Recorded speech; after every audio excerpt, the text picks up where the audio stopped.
Well, good morning again.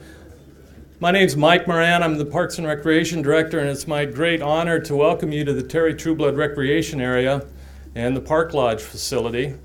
I had the very great honor to work with Terry during his 22 years as Park and Recreation Director, and we started this project 2006, and we just now get to finish it, and you see the results of that, which is just awesome. So it means a lot to me. It means a lot to the staff that had to work with him, and we're just really glad that you all got to be a part of that. So I'm really going to be done with this. I'd like to introduce you to the Master of Ceremonies for the program, and that gentleman was the chair of the Parks and Recreation Commission for 16 years, worked alongside with Terry as well, and also helped us with the foundation.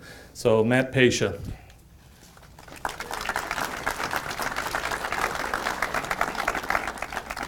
Well, welcome. I don't think we could ask for a better day. I know Terry's smiling down on this event. Terry was a great guy. I don't need to tell you that. We shared an 18-year relationship, as Mike said, 16 years on the commission, and we smiled and laughed and cried through a lot of personal and professional triumphs and setbacks, and it was just a pleasure to know him. And as I tell my wife on many occasions when we're driving down Burlington and past the rec center, or we're out here driving past this park, I say, I sure miss that guy, and I still do. So, but like I said, I'm sure that he is, and I'm sure he's up there with his suit or shirt and tie on, because that's just what he did, and that's the only reason I'm wearing a shirt and tie today, I can assure you, is for him. And I'm sure he's enjoying the fruits of his vision, this beautiful park. So I would just like to get some thanks and recognize some of the folks. And if you are in attendance when I read your name, if you could maybe raise your hand and be recognized. It takes a lot of people to pull off something like this, and we've got a lot of really involved folks, and I'd like to just recognize some of them. Of course, we couldn't have done it without the city council, and I'm going to be real honest. I'm really grateful to the city council. During my time on the commission, there was times when I would have said this probably wasn't going to happen. We purchased the land, thanks to the vision of Steve Atkins, the former city manager. We were allowed to purchase the land, but as I saw the CIP budget each year and this project getting pushed out further and further, it was a tough go. And when Terry and I would go out and try and raise a little money in advance for this project, before we had the Vision Iowa grant in hand, and we didn't quite have the city council's approval. It was a little challenging, but kudos to this city council and mayor, Matt Hayek, who you'll hear from in a bit.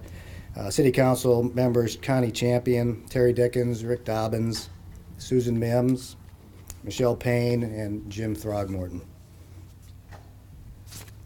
Yeah, you can go ahead and applaud. I think it's great.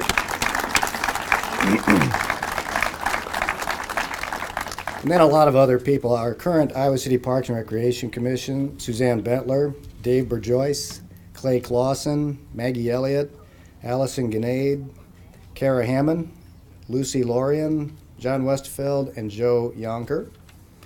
And our Iowa City Parks and Recreation Foundation and Fundraising Committee: again, Clay Clausen, Jack Muller, John Westfeld, Jerry Raz, Sarah Walls, Bruce Maurer, Jace Bailey, Josh Gingrich, Brent Hawkins, Alan Jordan, Mike Moran, and of course Tammy Newman from the Parks and Recreation staff.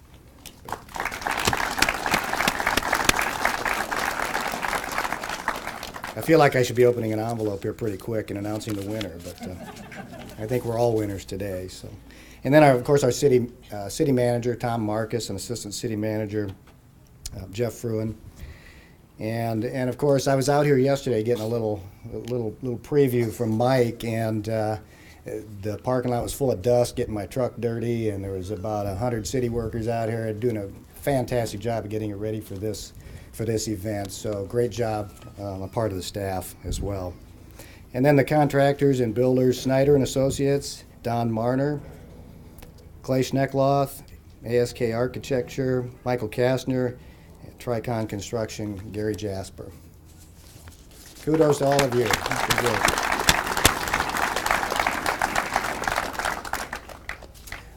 Next, it's my pleasure to introduce a young man that Terry was very, very proud of, and a great young guy. We're just tickled to death that he could be here to represent the Trueblood family. Patrick Fisher, if you could come up.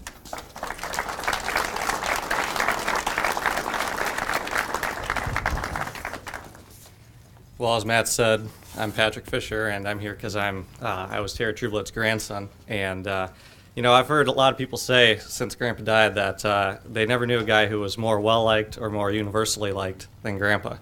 And he had so many good qualities that allowed him to gain success in his career as well as in his personal life. And it'd be remiss of me to not mention his unique sense of humor, which everyone remembers him for so well.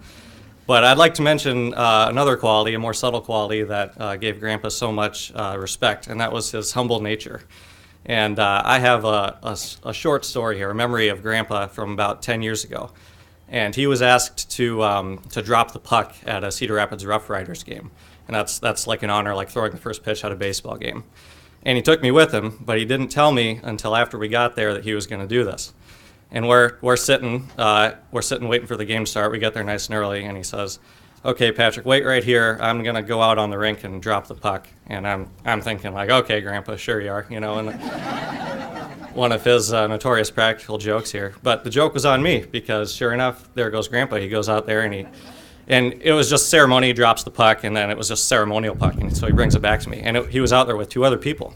And he gets back, and I said, "Well, Grandpa, who are those other people out there with you?" And he tells me, here's their name and their job title, and I can't recall them now, but I remember that they were important people, and I'm thinking, geez, I asked him, "Well, Grandpa, what makes you so special?" And I knew he was well liked, but so Grandpa, being himself, he just laughs and says, "Well, it's probably because I'm on this one board." And so I'm like, okay, I just drop it. But that's the kind of guy he was. He was very humble in nature, in spite of his many accomplishments. And so basically, because Grandpa wouldn't brag about himself, I think it's only necessary that we have to do it for him. And that's why I'm proud to say on behalf of all the family that we're very proud to have this park named after Grandpa, both in memory of his many accomplishments and in memory of the person that he was. And I'd like to special thank you to the Grandpa's old colleagues and everyone affiliated with the city for all of the hours they put into making this park happen. And a special thanks to the donors for their contributions as well. And with that, I formally present this plaque to Mayor Hayek. Should we do that now or after I talk? Oh, I'll do it after you talk. Okay, all right. Thanks, Pat, and thanks, Matt. Welcome, everyone. I want to recognize Senators Dvorsky and Bolcom and Representative Stutzman. We have a number of Board of Supervisors and City Council members and school board representatives, and I welcome all of you as well. Mike and I were trying to arrange for an arrival by parasail this morning, but apparently there's an embargo on motorized boats on this lake, so we'll have to change that so we can do that in the future. But congratulations, Mike, and to your crew. Thank you, and congratulations to the Parks and Rec Commission, to the city staffers and the volunteers and the donors and everyone who has played a role in bringing this incredible facility to where we are today, to a position of opening it and offering it to the community. I mean, this is really a milestone for Iowa City.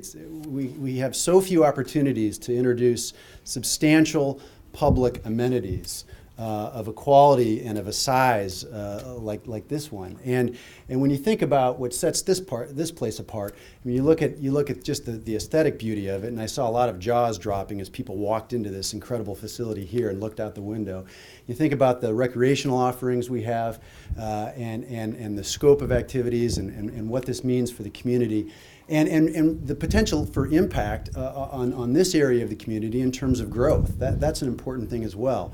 And it all started with a vision that Terry Trueblood and others in positions of leadership had years ago. and a lot of effort from then until now, budgetarily and in terms of private sector contributions, and the blood, sweat, and tears that came from lots and lots of people who cared about Iowa City's parks facilities and wanted to turn an idea, an old sand pit, into what you see here, which is simply incredible. And so, on behalf of the city of Iowa City, I want to thank the Trueblood family for its contributions to the city. I want to thank everybody who played a role in this incredible project. I'm going to have to talk to the city council. I think we may want to move City Hall down here. And this is really a day for the greater region, for Iowa Cityans, and for people who love community assets, public assets, and the betterment of an incredible place. So congratulations to the community.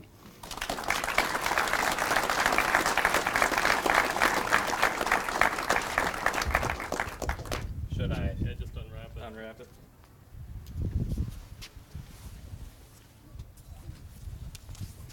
Ooh, that's nice.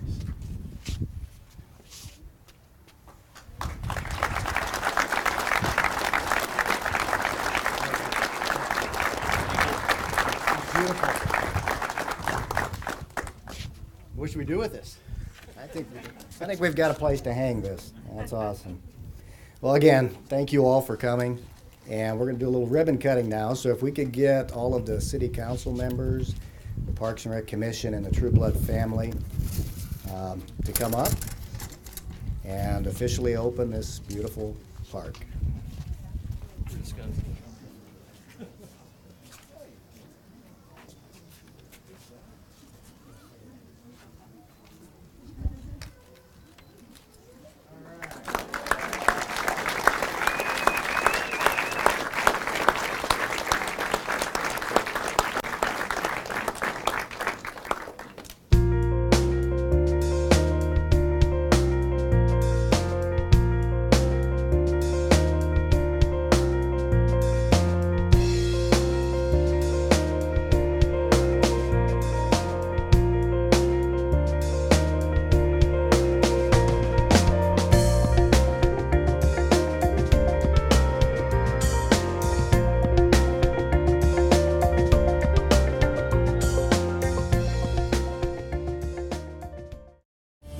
You're watching City Channel 4.